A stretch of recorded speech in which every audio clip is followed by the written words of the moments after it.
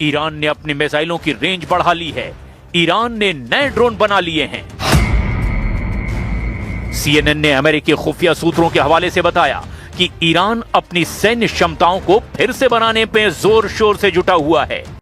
8 अप्रैल को अमेरिका और इजराइल के साथ सीज फायर लागू होने के बाद के हफ्तों में ईरान ने ड्रोन का प्रोडक्शन शुरू कर दिया है। रिपोर्ट के मुताबिक जिस तेजी और बड़े पैमाने पर ईरान ने अपनी ड्रोन और मिसाइल पावर को बढ़ाया है उससे ईरान लंबे समय तक युद्ध में टिका रह सकता है। रिपोर्ट में कहा गया है कि ईरान के ड्रोन मिशन को रूस और चीन से मदद मिल रही है। रूस, चीन, ईरान का ये गठजोड़ ट्रंप को दूसरे राउंड के युद्ध में जोरदार झटका देने की तैयारी कर चुका है। वहीं सेकेंड राउंड में इजराइल और तुर्की की सीधी टक्कर के आसार भी अब बन गए हैं।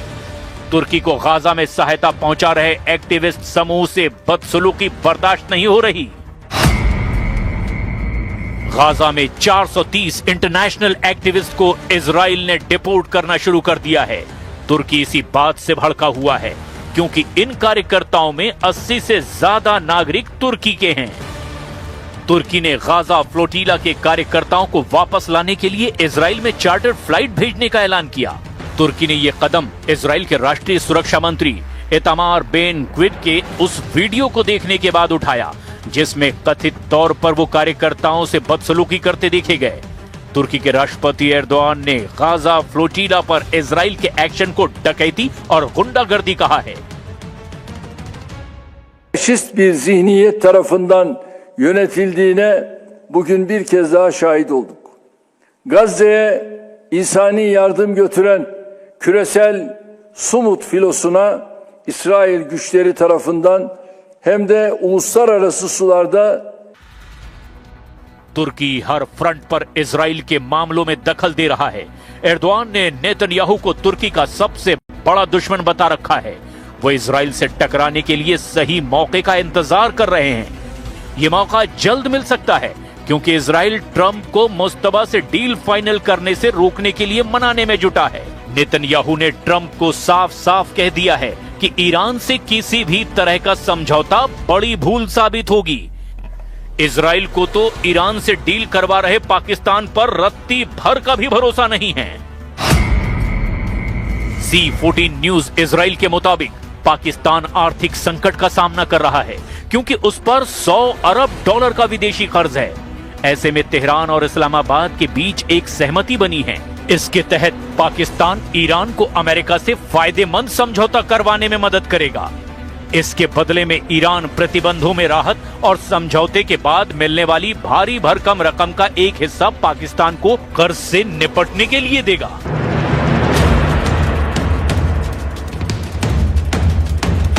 इजराइल ने आरोप लगाए हैं कि कर्जखोर पाकिस्तान किसी को भी ठग सकता है। ट्रंप को पाकिस्तान से सतर्क रहने की नसीहत देने के लिए नेतन्याहू खुद अमेरिका जाने की तैयारी कर रहे हैं। ट्रंप अगर इसके बाद भी ईरान से समझौता करते हैं तो नेतन्याहू अपनी अलग राह पकड़ लेंगे। वो राह युद्ध की है, जिससे तेहरान में तख्ता पलट मुमकिन हो सके, जिससे ईरान के एटमी खतरे को खत्म किया जा सके। मतलब इजराइल को दोबारा ईरान पर हमला बहुत भारी पड़ सकता है, खासकर तब जब अमेरिका उसके साथ नहीं होगा।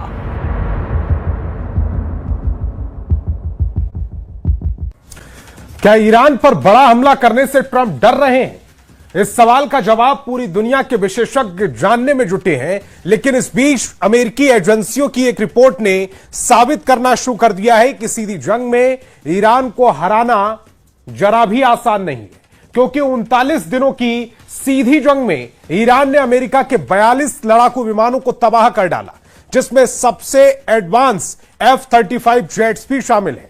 अगर ये दावे सच हैं तो इसका मतलब साफ है कि अमेरिका को ईरान से डरना जरूरी है।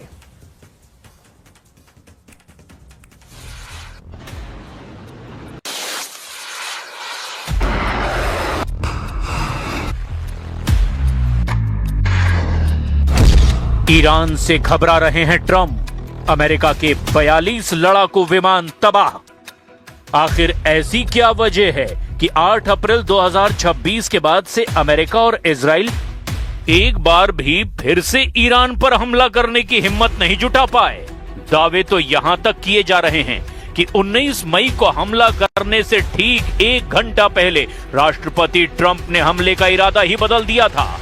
ईरान पर हमला न करने को लेकर जो अब दावे और खुलासे सामने आए हैं, उन्हें देखकर साफ कहा जा सकता है कि राष्ट्रपति ट्रंप ईरान पर हमला करने से घबरा रहे हैं। और यही वजह है कि इजराइल के प्रधानमंत्री नेतन्याहू और राष्ट्रपति ट्रंप के बीच फोन पर 1 घंटे तक जबरदस्त नोकझोंक हुई है।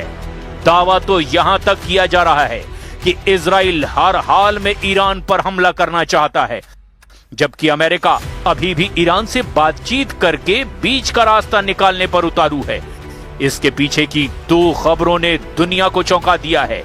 पहली खबर अमेरिकी मीडिया के जरिए सामने आई है, जिसमें दावा किया गया कि 28 फरवरी से लेकर 7 अप्रैल 2026 तक 39 दिन तक हुई जंग में ईरान ने अमेरिका को इतना जबरदस्त नुकसान पहुंचाया, जिसके बाद से राष्ट्रपति ट्रंप और उनकी युद्ध टीम की हालत खराब हो गई है। अब दूसरा दावा यह किया जा रहा है कि ईरान ने जिस तरह से खाड़ी में मौजूद अमेरिकी अड्डों और उनके सहयोगियों के ठिकानों को तबाह किया है, उससे अमेरिका और अरब देशों के होश उड़े हुए हैं। आप इसी बात से अंदाजा लगा सकते हैं कि इतिहास में पहली बार ईरान ने दावा किया कि उसने दुनिया के सबसे आधुनिक बेमिसाल फाइटर जेट F-35 को मार गिराया है, जिसके बारे में कोई सोच तक नहीं सकता था। 39 दिन में अमेरिका के कुल 42 सैन्य लड़ाकू विमान तबाह होने की बात तो खुद अमेरिका और अमेरिकी मीडिया तक मान चुकी है। लेकिन अब एक बार फिर हालात तेजी से बदलते जा रहे हैं। हम शुरुआत करते हैं अमेरिकी लड़ाकू विमानों की उस तबाही से, जिसने पूरी दुनिया में हड़कंप मचा दिया है। अमेरिका की 42 लड़ाकू विमान तबाह, ईरान को हराना नामुमकिन। क्या ईरान ने वाकई अमेरिका और इजराइल की सैन्य ताकत का घमंड चकनाचूर कर दिया है? 8 अप्रैल से लेकर अब तक अमेरिका की तरफ लगातार सीज फायर किया जा रहा है। ये सीज फायर ईरान की अपील या गुहार पर नहीं, मध्यस्थों और खाड़ी देशों के नाम पर ट्रंप लगातार कर रहे हैं। हैरानी की बात यह है कि इजराइल सीज फायर नहीं बल्कि ईरान पर सीरियल अटैक करना चाहता है। लेकिन दिक्कत यह है कि 39 दिन के युद्ध में अमेरिकन सेंट्रल कमांड और राष्ट्रपति ट्रंप को अच्छी तरह से एहसास हो चुका है कि ईरान को आसानी से हराना बड़ा मुश्किल है।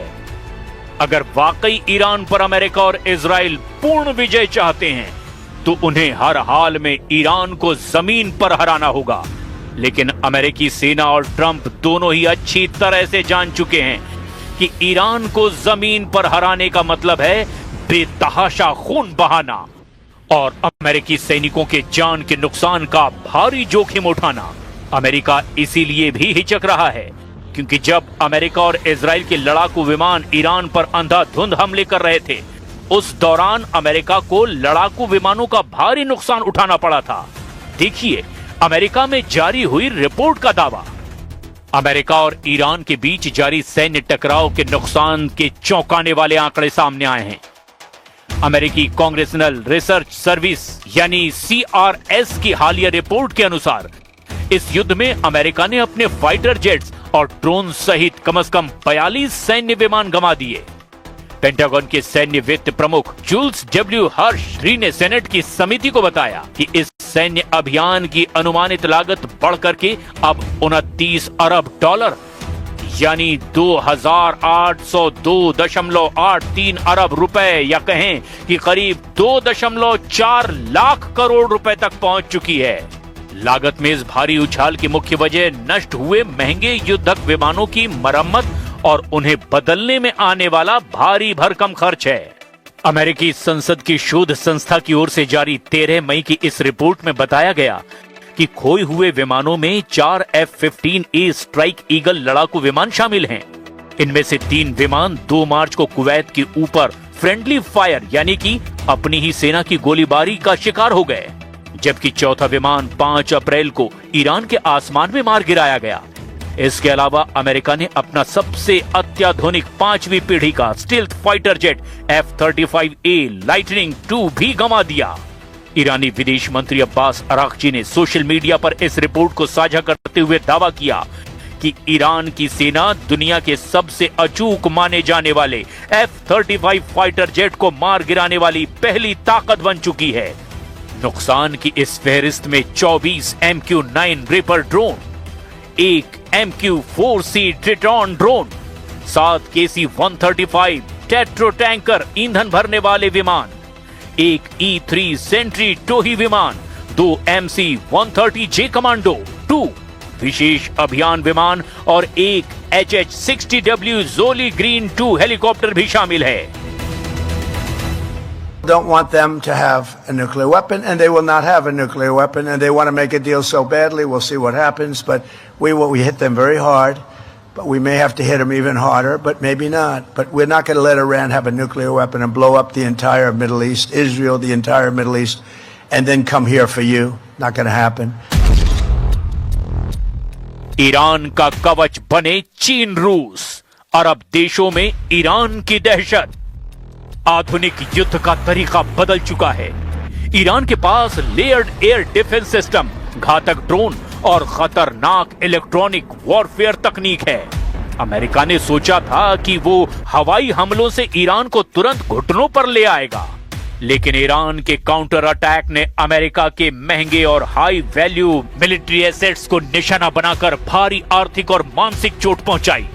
अमेरिकी राष्ट्रपति डोनाल्ड ट्रंप ने सोशल मीडिया और व्हाइट हाउस ब्रीफिंग में यह स्वीकार किया कि उन्होंने 19 मई को होने वाले एक बड़े अमेरिकी सैन्य हमले को ऐन वक्त पर टाल दिया। अब सवाल ये उठता है कि ईरान पर हमला करने से अब आखिर ट्रंप हिचक क्यों रहे हैं? इसके पीछे कई बड़े कारण बताए जा रहे हैं। सऊदी अरब, कतर और संयुक्त अरब अमीरात यानी UAE के नेताओं ने ट्रंप से सीधे बात करके इस हमले को कुछ दिनों के लिए रोकने की अपील की है। खाड़ी देशों को डर है कि अगर अमेरिका ने बड़ा हमला किया तो ईरान उनके पूरे तेल कुओं और न्यूक्लियर प्लांट्स जैसे कि UAE का बराक न्यूक्लियर प्लांट भी पूरी तरह से नष्ट कर देगा। अब ट्रंप चाहते हैं कि युद्ध बहुत जल्दी खत्म हो, लेकिन उनकी मांग है कि ईरान अपना सारा संवर्धित यूरेनियम अमेरिका को सौंप दे और 20 साल के लिए न्यूक्लियर प्रोग्राम बंद कर दे। ईरान अब इसके लिए बिल्कुल तैयार नहीं है। ट्रंप अमेरिकी जनता को ये दिखाते रहे हैं कि वे युद्ध रोकने वाले नेता हैं। इतने कम समय में $29 अरब का नुकसान और F-35 जैसे विमान का गिरना ट्रंप की डिसिसिव विक्ट्री यानी निर्णायक जीत के नैरेटिव को कमजोर कर रहा है। हालांकि ट्रंप ने अपनी सेना को पूरी तरह से तैयार रहने के लिए कह दिया है।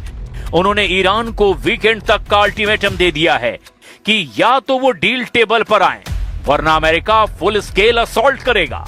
लेकिन ईरान के तेवर और ताकत में हुई बढ़ोतरी ने अमेरिकी सेना और ट्रंप दोनों को हैरान कर दिया है। ईरान की सरप्राइज तैयारी और खुफिया इनपुट ने अमेरिकी और इजरायली खुफिया एजेंसियों को भी हैरान कर दिया है।